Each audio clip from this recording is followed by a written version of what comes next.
Hello and you are more than welcome back to Little Miss Drop Stitch, and today I will be showing you how to do a stretchy cast off, okay, like this. And what inspired me kind of finding out the best and easiest stretchy cast off is this jumper I have here, lovely autumnal, and I cast off just in rib, okay, 2x2 following the knits and purls, but it's just not stretchy. I feel like it does spoil it a bit, okay, and on the cuff, so it can be a little bit stiff to get on. So I've now got an easy method and one that is actually stretchy. So let's jump into it. Okay, so your first stitch, whether that be knits or purls, okay, I've done a 2x2 rib, yours might be 1x1, it might start with a purl, okay, so you do need to know which stitches are which. So first of all, I'm going to just do the first stitch as normal, in this case mine's a knit.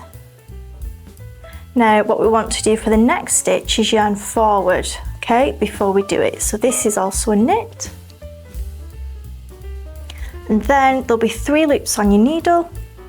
You want to pull over the last 2. So that's the original first stitch and the yarn forward. Mine are a little bit stiff to go over. There we go. Next stitch is a purl, so we bring a yarn forward to purl as normal, and then to do a yarn forward purl you wrap it round again. Okay, looks a bit strange. Insert your needle, purl, and then take those last 2 stitches over. Again, the next one's purl.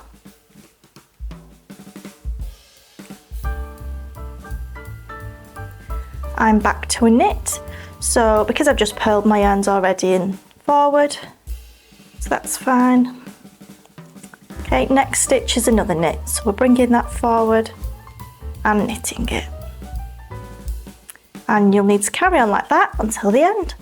Okay, last stitch is a knit stitch, okay, and we're still yarning forward with the last stitch.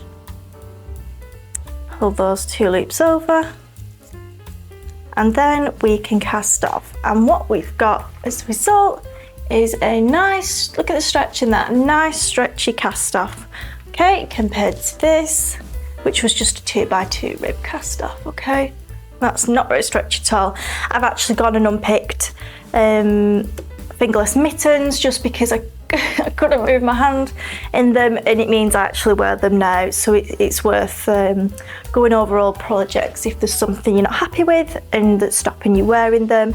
I'd recommend undoing 2 rounds, so you cast off round and the round before, if you're using that yarn then to do the stretchy cast off. I hope you enjoyed this video. I think the stretchy cast off is a real game changer. If you would like to, please do like, subscribe, all that good stuff. And we're trying to get to 60 subscribers in the next 6 weeks, so by December, and I'd love it if you could be one of those as well. Thank you.